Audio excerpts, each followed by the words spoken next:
പ്രതിഷേധ ജ്വാല സംഘടിപ്പിച്ച ജനകീയ കൂട്ടായ്മ ദേശീയപാതയിൽ മാരാരിക്കുളം കളിത്തട്ട് ജംഗ്ഷനിൽ അടിപ്പാത അനുവദിക്കാത്തതിനെതിരെയാണ് പ്രദേശത്ത് ജനകീയ കൂട്ടായ്മയുടെ നേതൃത്വത്തിൽ പ്രതിഷേധം തീർത്തത്. ദേശീയപാതയിൽ മാരാരിക്കുളം കളിത്തട്ട് ജംഗ്ഷനിൽ അടിപ്പാത അനുവദിക്കാത്തതിൽ പ്രതിഷേധിച്ചാണ് ജനകീയ കൂട്ടായ്മയുടെ നേതൃത്വത്തിൽ പ്രതിഷേധ ജ്വാല സംഘടിപ്പിച്ചത്.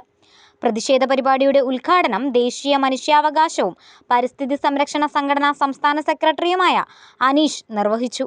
അണ്ടർപാസേജ് അനുവദിച്ചു കിട്ടുന്നതിന് വേണ്ടി നമുക്ക് ഒത്തൊരുമിച്ച് എല്ലാവർക്കും വലിയ സമരവും ഇനി തുടർ സമരങ്ങളടക്കം വേണ്ടി വന്നാൽ അതടക്കം നടത്തുന്നതിന് വേണ്ടിയുള്ള ശക്തമായ ജനകീയ ഇടപെടൽ ഉണ്ടാകണമെന്നും അത്തരത്തിലുണ്ടാകുന്ന ജനകീയ ഇടപെടൽ തുടർന്ന് വരുന്ന എല്ലാ ജനകീയ സമരങ്ങളിലും ആര്യാട് ബ്ലോക്ക് പഞ്ചായത്ത് അതുപോലെ തന്നെ ഈ പ്രദേശത്തിലെ ജനങ്ങൾ എന്ന രൂപത്തിൽ എല്ലാവർക്കും ഇപ്പം ഇന്നത്തെ സമരമെന്ന് പറയുന്നത് വിപുലമായ ഒരു അറിയിപ്പ് കൊടുത്തിട്ടൊന്നുമല്ല. അതുകൊണ്ട് തന്നെ ഈ വരുന്ന ദിവസങ്ങളിൽ ആവശ്യമെങ്കിൽ വിപുലമായ സമരം വരുമ്പോൾ നമുക്ക് കൂടുതൽ ജനകീയ പങ്കാളിത്തത്തോടു കൂടി സമരം വിജയിപ്പിച്ചുകൊണ്ട് നമ്മുടെ അവകാശങ്ങൾ നേടിയെടുക്കുന്നതിന് നമ്മുടെ അവകാശം മാത്രമല്ല നമ്മുടെ അത്യാവശ്യമായിട്ടുള്ള ഈ ആവശ്യം നേടിയെടുക്കുന്നതിന് വേണ്ടി ഒത്തൊരുമിച്ച് മുന്നോട്ട് പോകാം. അതിന് നിങ്ങളോടൊപ്പം ഞങ്ങൾ ആര്യാട് ബ്ലോക്ക് പഞ്ചായത്ത് എന്നുള്ള രൂപത്തിലും വ്യക്തിപരമായി നിങ്ങളോടൊപ്പം ഉണ്ടാകുമെന്ന് മാത്രം സൂചിപ്പിച്ചു. കഞ്ഞിക്കുഴി ഗ്രാമപഞ്ചായത്ത് 14-ാം വാർഡ് മെമ്പർ ശശിധരൻ ചടങ്ങിൽ അധ്യക്ഷത വഹിച്ചു.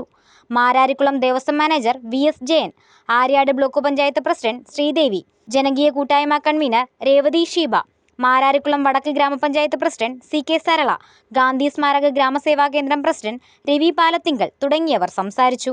ഇവിടെ ഒരു അണ്ടർപാസ് കൊടുക്കേണ്ട ഒരു അത്യാവശ്യമുണ്ട്. നമ്മൾ ഈ ഹൈവേ തടയേണ്ട കാര്യമൊന്നുമില്ല. കാര്യം എന്താണെന്ന് പറഞ്ഞാൽ ചേർത്തല തൊട്ട് ചേർത്തലയ്ക്കും ആലപ്പുഴയ്ക്കും ഇടയ്ക്ക് കിടക്കുന്ന പ്രധാന ഒരു സ്റ്റേഷൻ മാരാരിക്കുളമാണ്. ആ മാരാരിക്കുളം റെയിൽവേ സ്റ്റേഷന് ഇതിലേക്ക് കയറാനായിട്ട് ഒരു വഴി ഉണ്ടാക്കുക എന്നുള്ളതിൻ്റെ ധർമ്മം ചെയ്യേണ്ട ഉത്തരവാദിത്വം ഈ ഗവൺമെൻറ് ഏത് ഗവൺമെൻറ്റിനാണേലും ആ രണ്ട് ഗവൺമെൻറ്റിനും ഉണ്ട്. ഇല്ലെങ്കിൽ ഇതെങ്ങനെയാണ് ഈ ഒരു റെയിൽവേ സ്റ്റേഷനിലേക്ക് ഒരു പ്രധാന റെയിൽവേ സ്റ്റേഷൻ വെച്ചിട്ട് ആ റെയിൽവേ സ്റ്റേഷനിലേക്ക് വണ്ടി പോകാനായിട്ടുള്ള സൗകര്യം ഉണ്ടാക്കിയില്ലെങ്കിൽ അതിന് നാട്ടുകാർ ധർണ നടത്തേണ്ട കാര്യമൊന്നുമില്ല. ഗവൺമെൻറ്റിൻ്റെ ഉത്തരവാദിത്വക്കുറവാണെന്ന് മാത്രമേ അതിന് പറയാൻ സാധിക്കൂ.